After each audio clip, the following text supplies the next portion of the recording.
Hey everyone, this is Saito, and this video is a bit different than the ones I usually make, because this time I'll give you my opinion to the new released trailer of Project Mugen. They released another trailer after more than a year just a day ago, and the game already looks stunning, but there might be some problems in the future, and in this video I will tell you why. But before that, please consider to subscribe, because we are almost at 200 subs and it will be amazing to reach them before 2025. And if that happens, I will make a special video about Genshin that will be pretty long. So it will be amazing to reach this goal before 2025. Okay, now let's get to the video. So immediately I have to say this, it's so weird that the anime open world RPG is getting so much saturated as a market, because it's a pretty complicated genre of games, honestly. Like, it takes a lot of work, it takes a lot of people to make, like the budget of all of these games is just incomprehensible. But I get why these people keep making these games, because just the sales they are able to make is insane. The amount of purchases that these games have is just immeasurable. Genshin makes dozens of millions each month, and they have been released since like 4 years from now. Star Rail keeps making tons of money, and same goes for Wuthering Waves. But another problem is that if those games are just made as a sort of money grab and simply are not made very well, these games are going to fall down very quickly. Just think of Tower of Fantasy. That game lasted for like a month and then everyone forgot about it because it was trash. And I get why, because not only the game was bad, but there was also such a huge competition. You get so much money if you make one of these games, but you also have to compete with stuff like Genshin Impact, Honkai Star Rail, now Wuthering Waves, and they're just making more of this stuff. Now we have Ananta, and soon we will also get something called like Nevertheless to Everness or something like that. So we will have like 5 of these games, and it's crazy. But now we can talk about how the gameplay looks. First of all, I need to say this, I love this kind of idea already, that the place is like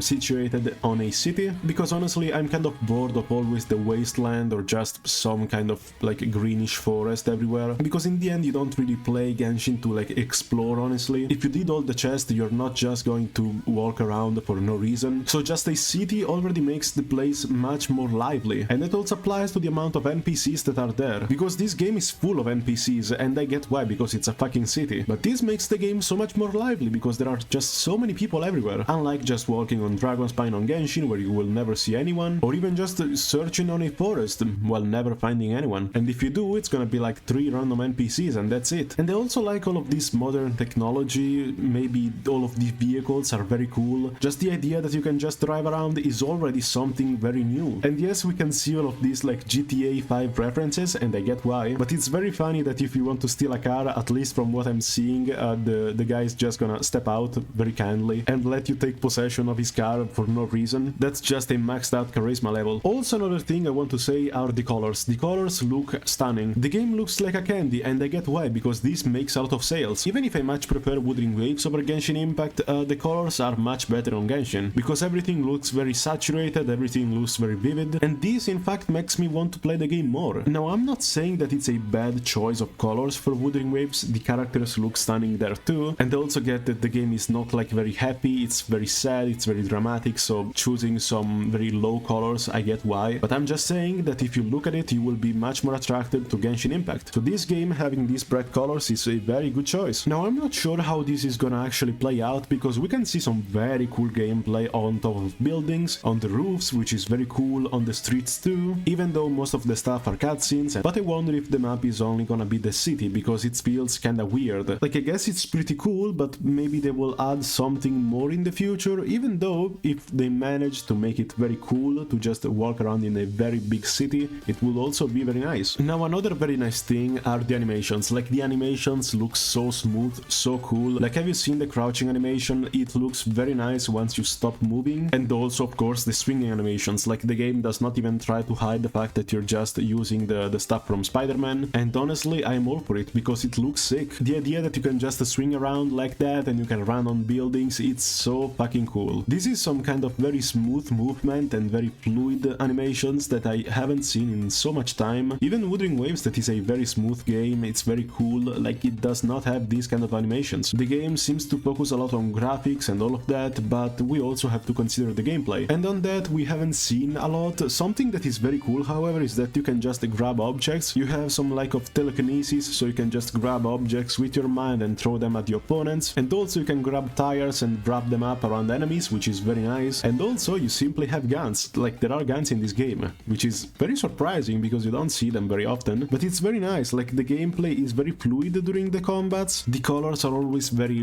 bright and vivid, and it makes you want to play the game. And also, I literally fell in love with the first trailer. When I saw the trailer like a year ago, it looks so cool. That there are so many places where you can go, that you can just go around on top of buildings and fight. And also one of the coolest things are the graffiti that just move. That is something that I loved since the first day, like seeing that random graffiti girl opening her eyes. It did look so cool the first time. I honestly love that thing. Also the fact that you can use the subways, I've seen that in a trailer, also very nice. But now we have a few bad things. The first one are the voices. We haven't seen many of them, but of course these voice actors are kind of shit, because we have seen this everywhere. The Wuthering Waves voice actors in English are very bad, like we don't have to hide this. The English voice actors are unbearable. My body refuses to hear any English Wuthering Waves voice actor simply because I don't like them, and I don't want to hide this. Like the Genshin ones are, I guess, bearable at least. Like they made whole videos explaining why their voices are so shit. But it's also something that has happened very often, like many anime games have a very poor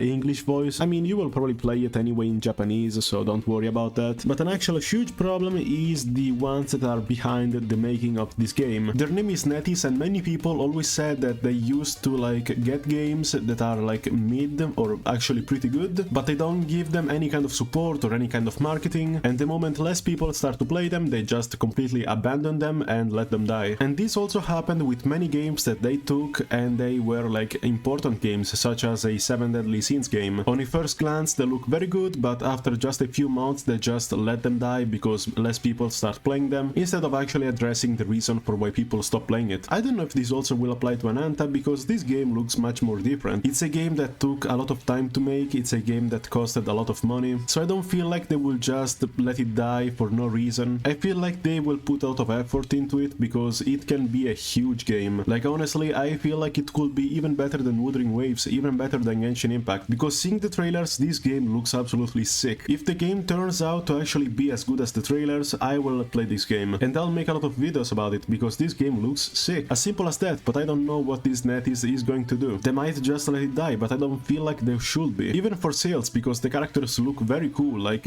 I don't feel like they might do that. But again, they don't have a good reputation for that, so we will just see. But in conclusion, I feel so hyped around this game, like I honestly have never felt like this hyped since so much time, and I really hope that this game will turn out to be good, because it looks so fucking nice. And same goes for this new Everness to Everness, because still, it's another very good game on a first glance, and maybe I will make a video about it soon. And yeah, that's it for the video. If you liked it, remember to like and subscribe, because we are almost at 200 subs, and it will be fucking amazing to get them before 2025. And yeah, I'll see you in the next video. Bye!